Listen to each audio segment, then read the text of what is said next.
you know, the kind of person that you are, you're really fucking ugly. This is Sabongeros Minor, na ngayon pilit pang nililig to the drug war. Okay, ang main platform with this on how they operate diversion through the media is to use the Duterte family. Mga dyan, si kapatid ko, impeachment, ito, ICC, war on drugs, yung na-detain yung tatay ko. War on drugs, that's not, you know, like even genocide, it's war on drugs. So why would anyone be, you know, like, sino may ayaw niyan?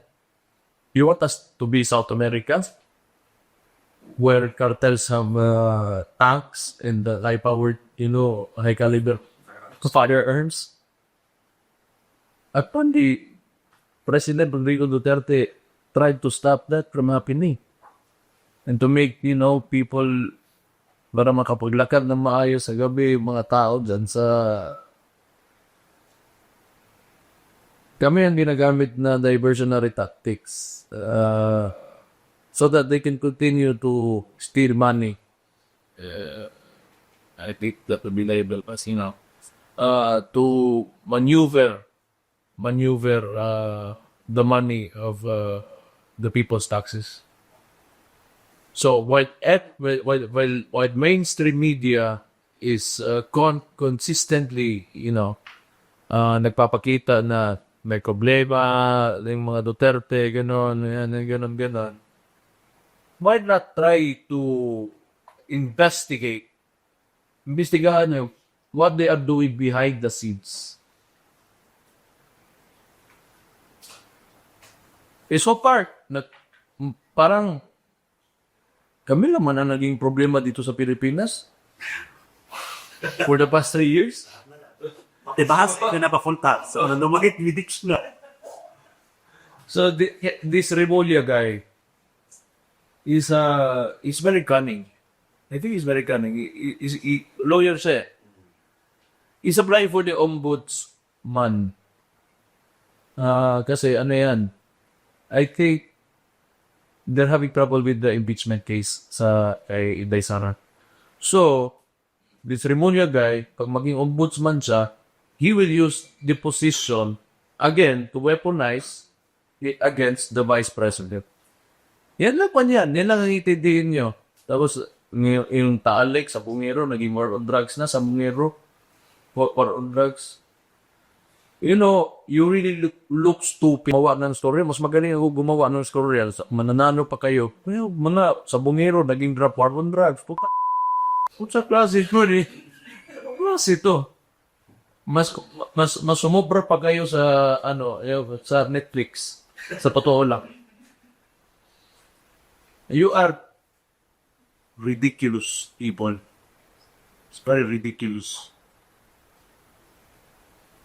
Kung gagawa kayo ng story net tapos mahirapan na kayo manalo sa election, parang tama. At tama talaga kayo. Japan. Tinapat. Ay, ba? Mayor, since you mentioned itong impeachment case niya ni DP Sara, gusto natin pag-usapan, Mayor, sa left. Okay. It will not only be the Vice President. Pag sinimulan ni Remulla yan, yung ombudsman niya na posisyon, pag natapos niya yan si Inday Sara, lahat ng mga politiko, mahawakan nila eh. Okay, sige. You will not, ayaw mong kumapti sa amin. May kaso ka. Okay. Let's say, for example, Cebu, Manila, anywhere else. Ang gagawin lang ng Remulla na yan, tatakutin niya lang ng kaso yung mga politiko na yan. So that they can control the entire country with the elected officials, especially those in the highest positions. Through, kita mo nga si, may heartbeat sensor. Oh. You know, masyado sila magaling gumawa ng story. and they, really abuse the powers of government. Yan lang ang gagawin yan. Maniwala kayo sa akin. I am saying this right now. Pag naging ombudsman yan, Inday Sara, and next, then, they will make an example of Vice President Inday Sara. Kasi pag nagawa nila yan, we will file a case against her. Ang sunod niyan, tatakutin na kayo. Kasi Vice President nga, kinaya nila. So, huwag mo kaming utuin, Rimulya. The mayor, actually, we did see already, remember, the past yung mga, hindi pa ombudsman mayor, but there's already been suspensions, cases filed, pro-admin, so, Sasunod. Yan lang pa niyan. Yan lang ang itindihin nyo. Tapos, yung Taalik sa Bungero, naging war on drugs na sa Bungero. War on drugs. You really look stupid. Mga stupido talaga kayo sa totoo lang. Kung sino ba direktor nyo? Sana ako na lang yung ginawa nyo kasi gumawa ng story. Mas magaling ako gumawa ng story. Mananalo pa kayo. Well, sa Bungero, naging war on drugs. Sa klase mo eh. Klase to. Mas sumobra pa kayo sa sa Netflix. Sa totoo lang. You are ridiculous people. It's very ridiculous. Kung gagawa kayo ng story net tapos mahirapan na kayo manalo sa election. Parang tama. Tama talaga kayo. joke, hindi na pa. Ano ba? Mayor, since you mentioned itong impeachment case niya ni DP Sara, gusto natin pag-usapan, Mayor, sa left. Mayor, Okay. it will not only be the Vice President. Pag sinimulan ni Rimulya yan, yung ombudsman niya na posisyon, pag natapos niya yan si Inday Sara, lahat ng mga politiko, mahawakan nila eh. Okay, sige. You will not, ayaw mong kumapti sa amin, may kaso ka. Okay. Let's say, for example, Cebu, Manila, anywhere else. Ang gagawin lang ng rebellion na yan, tatakutin nila ng kaso yung mga politiko na yan.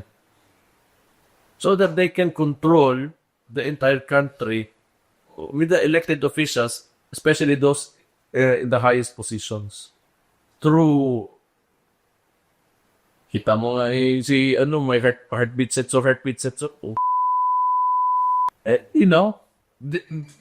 Masyado sila magaling gumawa ng story and they, really abuse the powers of government. Yan lang ang gagawin yan. Maniwala kayo sa akin. I am saying this right now. Pag naging ombudsman yan, Inday Sara, and next, then, they will make an example of Vice President Inday Sara. Kasi pag nagawa nila yan, we will file a case against her. Ang sunod niyan, tatakutin na kayo. Kasi Vice President nga, kinaya nila. So, huwag mo kaming utuin, Rimulya. The mayor, actually, we did see already, remember, the past yung mga, hindi pa ombudsman mayor, but there's already been suspensions, cases filed, mga suspension ng mga government officials na hindi pro-admin. So, I think there's a big possibility. Yeah, because that's why they're weaponizing the government because they're trying to attempt an authoritarian regime. And they make it so subtle. Bababa si Marcos, papalit sila ng kanila, and then so on and so forth. They are attempting an authoritarian regime because si Marcos, he grew up as si Marcos during his teens, and he thinks it's his birthright na kanila tong Pilipinas. And along with these oligarchs and cronies. So they feel that the Philippines is theirs. Well, that was a long time ago. Ngayon, magawa din. Why are you still attacking these people educated? Wala na yan din. You will fail. you will not succeed with what you are doing. I am sure that Taal Lake, pwede naman dyan lang sa bakod ng kung saan kanina, Taal Lake mo, sabi ko, wadramo. Man, may Taal Lake. Kung ako may tapon akong patay dyan na lang sa sauce, di ba? Taal Lake. Tour na din. Nakasako pag stop fooling us. Then more of drugs. Sa bungero na naging war on drugs ang pangit na palabas nyo. Ang pangit talaga. Kung sa Rotten Tomatoes yan, 15%. Kung sa IMDb, maybe IMDb is much more mainstream. 4. Wala. It's not a good movie. I'm telling you. What's funny is, even mainstream media, some vendors of mainstream media finds it also ridiculous. Yung pag-connect nila sa Omero case and war on drug. Which tells us na talagang pangutik na sa tabi. Yeah. You precisely. No, di ba? 3 minutes natin the response dyan. Nasa... Mike na daw ang yung Mike. Okay. No. They're ginagawa lang nila ito lahat so that they can, move freely in maneuvering money because, corruption is very rampant in the Philippines. So, I think this would be the time na may maganda kayong nakita as an exhibit of ano ang pangit na gobyerno. So, tayo mga Pilipino, we should learn from this. Wala na yan. Hindi to Hollywood. We are talking about the lives of people. Yung mga tanga lang man din ang naniniwala dyan na may dissent talaga. You cannot, sa politika, tulad namin, mga Duterte, may ayaw din talaga dyan. So, be it. But, if they believe itong movie na ginagawa na mga, I think you're to the people. Kung hindi kayo mo na ano kayo wala na ulit pero nag-movie mo. Ha? Bro, tanaw ko, rambo-rambo hindi di ba? Hindi nauubusan ng bala ba? Tapos inuubos lakat. Abangan ang susunod na kabanya ko na. We look forward to the next storyline. Okay. Ingani mo ganda ang psyche ba sa Pilipino ba? It's very intertwined with show business. That's why mainstream media got a hold of it for the longest time. And eto mga telenovela dyan, lumalabas ang mga probinsyano na yan. Embedded kasi sa isip ng tao na Pilipino na paggaling sa mainstream media, parang it has a subliminal effect sa mga tao. When they see something on the news that comes from mainstream media, they tie it to the things that they watch on television.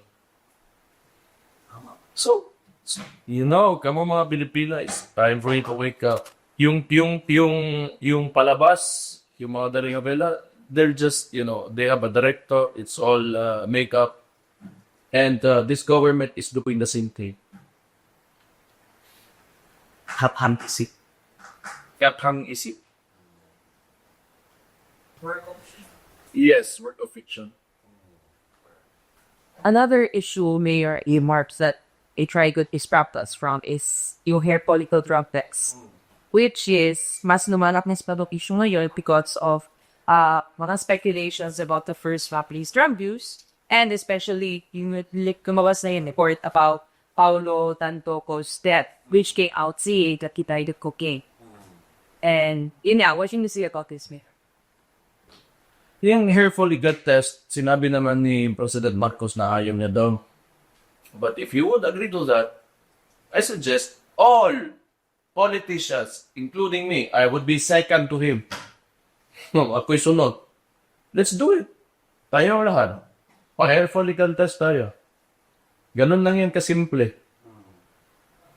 Nasa presidente lang yan. Kung ayaw niya, then, I think he's okay with that. Then I think he's fine of having, a narco-infested country. So, what can we do? Nothing. But if the president is serious, do the hair follicle test, then it should be done publicly, transparently, and publicly para kita lahat ng tao that lahat ng executive, lahat ng elected officials, gawin lahat. Sino yung mag-positive dyan? Tanggal. Apos. No drama. So simple. Very simple. And yet, guilty ka no. Tanong lang namin kami. Sa bagay. Pero ayaw niya daw eh. Okay lang. So, maybe, sige, ba't ay mo gusto niya? Mayor, let's go back to that. Dito na naman tayo sa impeachment case ni VP Sara. So what can you see, Mayor? It seems like there's a back and forth going on between the House and the Senate after the previous Senate decided to remand the articles of impeachment back to House of Representatives. Ano yung sasabi niyo? I think you should just stop it. It's not one eh. Dito nga, dili mo si dito. Yeah, what it hypocrisy. O walang progress sa Senate. Ba? So, ikiksabayin yan. Kasi ganito yan. The congressmen, gusto talaga nila na they will decide that kasi ang congressman ng good, wala tayong proyekto, dili na taga-budget sa Tagalog po. Hindi yan bigyan ng budget ng speaker o ni Romualdez. Ang mangyayari niya, they do not have mobilization funds for the next elections. So that's why, mapipilitan talaga bumirma ng impeachment. Okay? Unlike the senators, it's mostly a popularity contest. And I think these people who are in the Senate, before pa sila naging senador, when they were in the previous, I don't know how they got there, pero they can stand by themselves. But kaya nila yung sarili na they do not need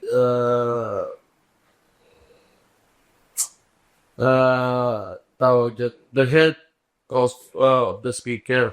Kaya, of course, senador kami. Hindi mo naman pwede pagsabihin na ikaw speaker, Congress kayo, pagsabihin nyo kung anong gawin ng mga senador. It's a national position. It's a higher national position than the Congress. So yung mga tao na yan, may mga sariling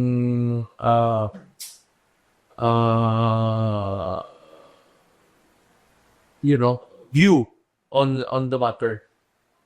So, kung gusto nila ibalik nila para ibalik. You can do this like until the president's term will end. Gawin nila. Ulit-ulitin nila lang. It will be, I think it will be the same thing unless Romualdez will negotiate the Senate at makakuha sila ng numbers. Pero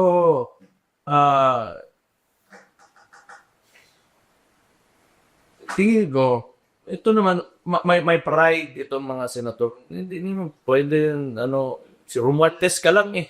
Kaya nanalo ng senador, tapos pag-usan mo ngayon ng senador, yung mga congressman, kaya mo, kasi ikaw naghahawak ng budget nila. Yan yung totoo dyan. So ito naman mga congressman, siyempre, ayaw naman nila na wala sa budget. Kasi, anong ibigay nila sa mga tao nila? But, there are congressmen that are, actively attacking the family name. May extra bigay naman yun. Noisy on the better. So, ganun naman yan. Sige, ibalik to sa Senate. Tingnan natin. That's why, kaya nga, ito si Rebulla, inuulit-ulit niya, pinapasok niya yung ombudsman. Kasi tingin nila, mahihirapan talaga sila sa impeachment case when it comes to the Senate. So sa Rebulla, yung yung their option now is to use the ombudsman's office para natirahin na naman si Inday Sara. For what? 125 million na confidential funds? Okay. So who approved, who signed the confidential funds? Ang presidente, di ba? Tama. So ngayon, did we ever ask anyone or did we ever ask Malacanang on how they spent 4 billion, more or less, around 4 billion worth of confidential funds? Diba? That's billion. Billion. As opposed to sa 125 million na lagi nilang bibibiin sa Vice President. So again, you really have a bad movie. So bad. No one believes it.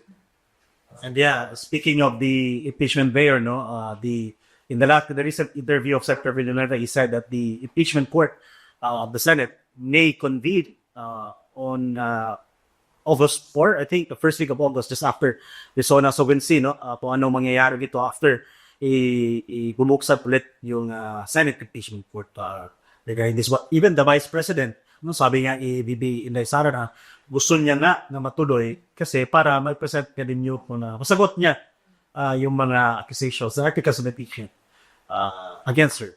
So, yun, we look forward to what's next dito sa impeachment case na yun. Sinabi siguro ng Vice President that because may sagot siya. Ang impeachment as in a word, the impeachment word, it's a term to stitch this to the Vice President to make her look bad. That's it. Impeachment. So, without even really, going through the process and just, putting it out there using mixed media, fake. That's their Propaganda. Yeah, it's propaganda. Pag sinabi may impeachment case, may kasalanan ka. Wala pa namang resulta, di pa naman pinag-usapan. Kaya inuulit-ulit nila yung impeachment na word to condition the minds of people that Inday Sara may ginawang kalokohan. So what if I say,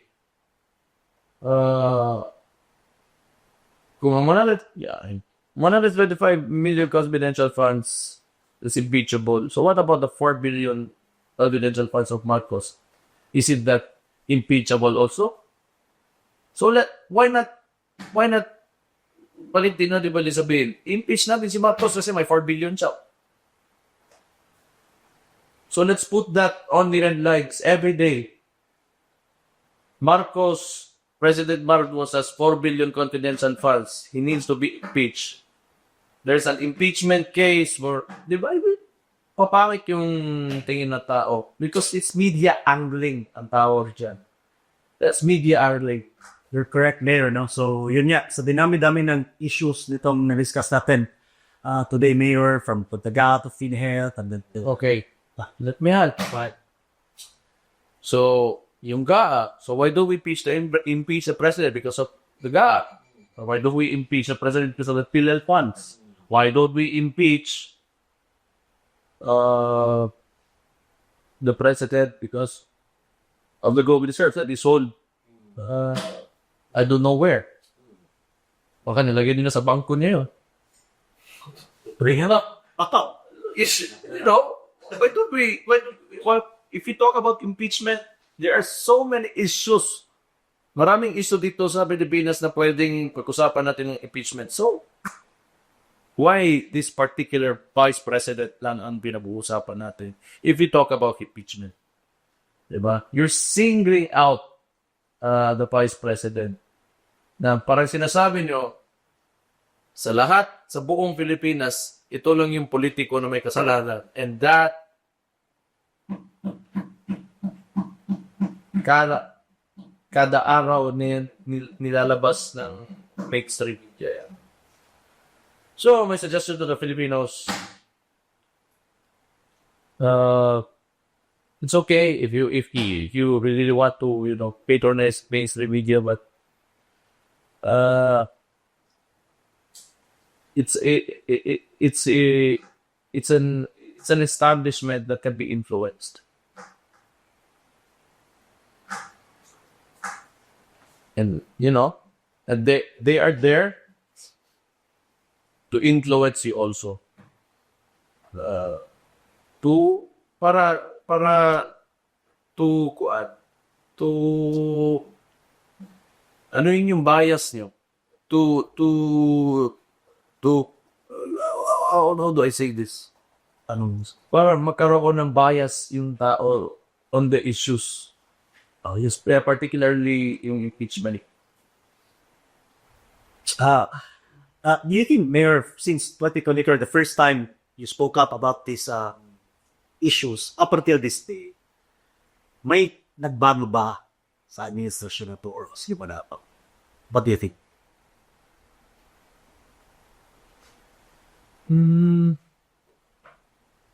Wala pa. Kakatapos pa lang ng eleksyon so nabapakasumpa yung tingin ko by January may part 2 na naman yan sila sa mga movie nila. Nagsisimula na yan, War on Drugs na kinuha na sa paan.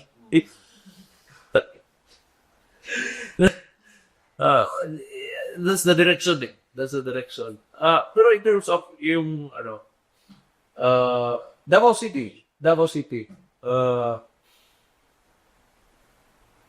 The DPWH is in charge of national highways. They're not doing a good job, especially in drainage. That's part of their responsibility also. So, I get the backlash because I'm the mayor, but the DPWH should have the budget for that. But it's not supposed to be all of them, but they should look into it because it's clearly, happening. Yung mga bakad na yan, the local government can only allocate what we have. But in a highly urbanized city, we should get like a little bit more of appropriation when it comes to these issues. So hindi nila inaayos yung trabaho nila. And it will only get worse. And maybe because kalaban kami ng administrasyon, they takes to get worse para bumalik sa akin yun. The Duterte or me, as the acting mayor, is not performing well. Pero yun na nga. Nandyan naman sana yung GPWH. Nandyan naman sana yung DOTR for the city bus, which nila binigyan din ng budget. And andyan ang waste to energy project that the Japanese government has already allocated half of the cost. Tapos ayaw pa rin ayaw asikasuhin ng DESR. So, they just try to destroy the city. To put so the people, the Davaoenos will blame me as the acting mayor, and even before that, simula pa lang. Because personally, pag simula talaga this is for the Davaoenos, pag simula pa lang talaga ng third code when I was mayor, pinuntahan ko na yung DOTR. I talked to them, the Benito Davao bus, nag-okay, kaya na pumutayot si Marcos dito. He signed the loan agreement, and yet, hindi nila nilalagyan ng budget. Pati ang DNR, I think this was, 3 months into my term. Nung pagsimula ko na talaga ng term ko, I talked to DNR, they won't give it to us. Kasi ayaw nila na that we will succeed. Ayaw nila eh. Because they think kalaban yung tingin nila sa amin. And yet, during the elections, magkasama naman dapat talaga. I think, na, ano na talaga, ayaw lang nila na kalaban sa 2028, and that is Inday Sara Duterte. Because they want to stay in power. That's it. Disqualify. Tara, tingnan nyo.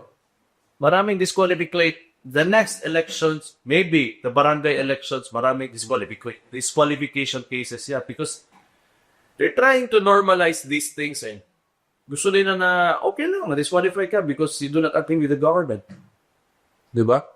So, like I said, they are attempting an authoritarian regime. So I hope the Filipinos will be enlightened. Kailangan tayo mabising na this will not be good for us. Yun ang walang check and balance. You have an ultra-right government which usually leads to an authoritarian regime like the Nazis, like the fascists, mga ganon.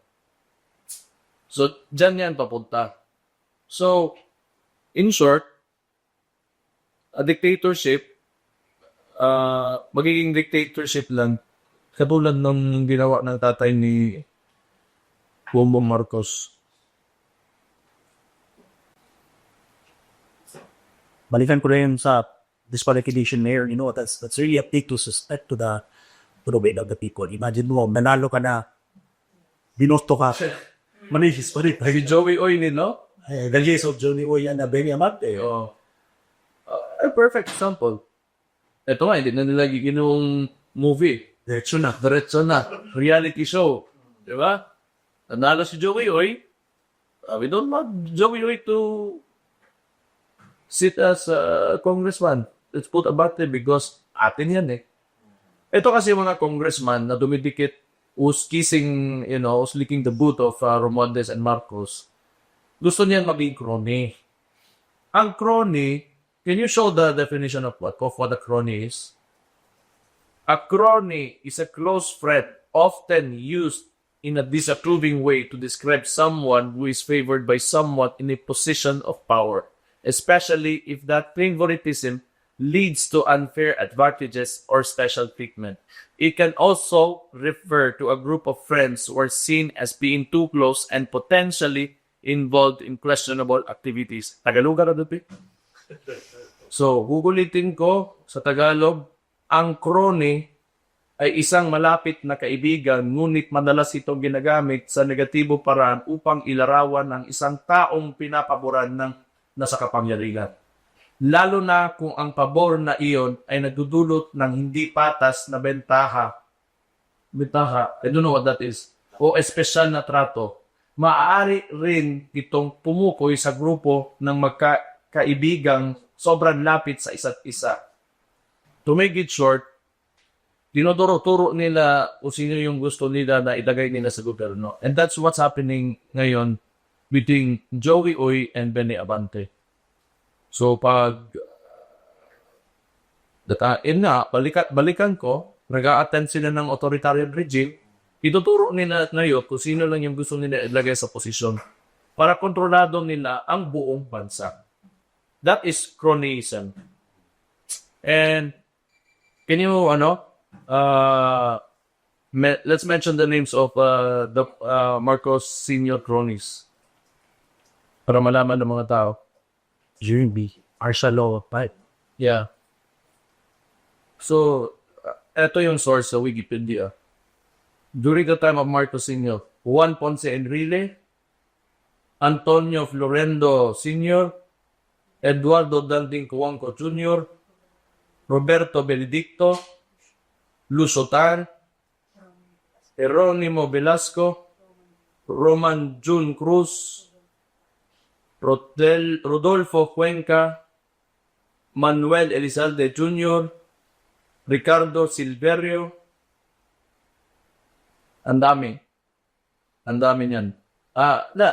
Let's mention them all kasi para malaman kung mga nanonood baka nandun to sa mga lugar nila. Herminio Dicini,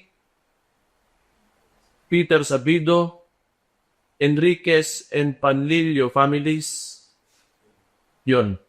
So, yung ginagawa ni Marcos ngayon, yan, isa na yung Beni Abante na yan, at saka yung mga favored niya ng mga politicians sa binapatakbo niya, yung mga Nogralises dito sa Davao na pagtakbo nila, yan yung gusto nilang ambisyon na maging crony sila ni Marcos Jr. Yun si Al-Ab, si Nograles, so bela yung dagat. Si Kuan, mga Garcia. So, kung ikaw, political dynasty ka or political family ka, you would want this because this will secure your political position sa lugar mo until the end of that authoritarian regime. So, itong mga dumitikit, like I said, the bootlickers, ngayon, sa Presidente at Romanles, ito yung gusto nila mangyari, na sila yung mamuno sa mga lugar nila until, for as long as they can, na walang kukontra sa kanila. So, ang magiging mangyari niyan, para kang monarkiya. Ang monarkiya, may hari ka, may reyna ka, then you have the dukes, the barons, yan, they control all the land, they control all, everything. Pero pinipili yan ng mga hari noong panahon. So, they're turning, this democratic republic into a monarchy. Okay? So, sana mapapaisip niyo naman yan. Correct. Thank you, Mayor. Mayor, since we've mentioned already Davao City, the renewed mandate given to us by Davaoenos Mayor. No? Before the last part of the podcast, Mayor, we just like to discuss some of the key points you mentioned during the inaugural speech, Mayor, na marami nga ang natuwa when you mentioned this. For one, Mayor, itong strong stand mo, as always, when it comes to criminality and peace and order. This has, the past 3 years, Mayor, we brought in 263 billion worth of investment. The tourism sector was very abundant also. All because, kaya sinasabi natin, because of the peace and order situation in the city. But ito man, Mayor, ang tanong ngayon, the next 3 years, Torre is the chief PNP now, then we have a new PRO director, and then may bago pa ang DCPO na hindi dumaat sa atin. So, I think that the ones are asking also, Mayor, what's the assurance on how are we gonna sustain peace and order under these circumstances now here in the city? Demo ko, si Torre lang man nagsabi na may 3-minute response siya. So, it's his responsibility na walang krimen na mangyayari dito sa Davao. Because it's the PNP's job to secure the city. And hindi naman ako pinapilit ng city director. So, I cannot give, I do not know if I can give, advice kung paano gagawin yung trabaho ng mga pulis dito. Because, first and foremost, I am the mayor, I'm a local here, I grew up here, I know this place. And I know the people here and I know how they behave. Pero pag itong city director na nilagay ni Torre, hindi makikinig sa akin, he will not cooperate, then it's up to them. Okay? So, sinabi naman ni Torre na may 3-minute response, sana ma-feel ng mga Davaoenyo. But, tingin ko, gagawin yan, harassment lang talaga. Doon ako, Mr. Torre, sanay na ako sa iyo. Sanay na kami sa iyo. Kinidnap ko nga yung tatay ko eh. Okay na yan.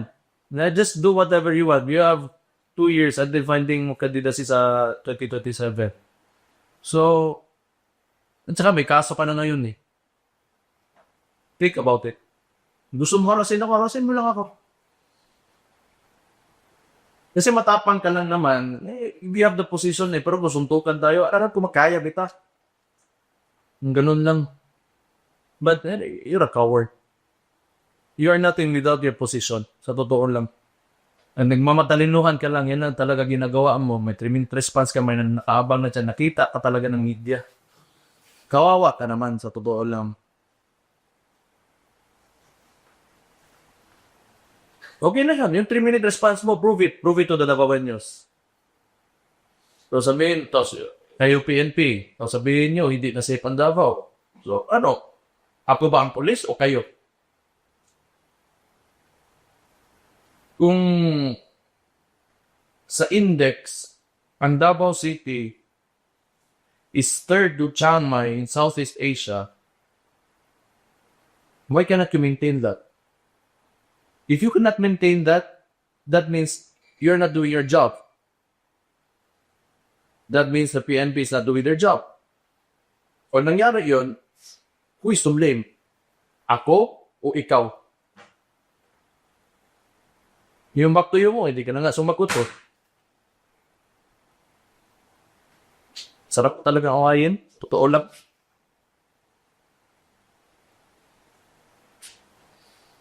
May ano ka eh, Galbayo, pulis ka, no? Oh, may ano ka na, may issue ka na doon eh.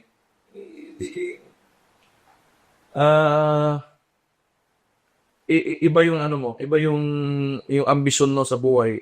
You're not, I don't feel that you're here to serve and protect people. You are here to forward your ambitions. Particularly, ito kung sino ka man sa administration ni Ferdinand Marcos Sr., you are the general bear. If you do not know history, read it. It's there. It's available for all.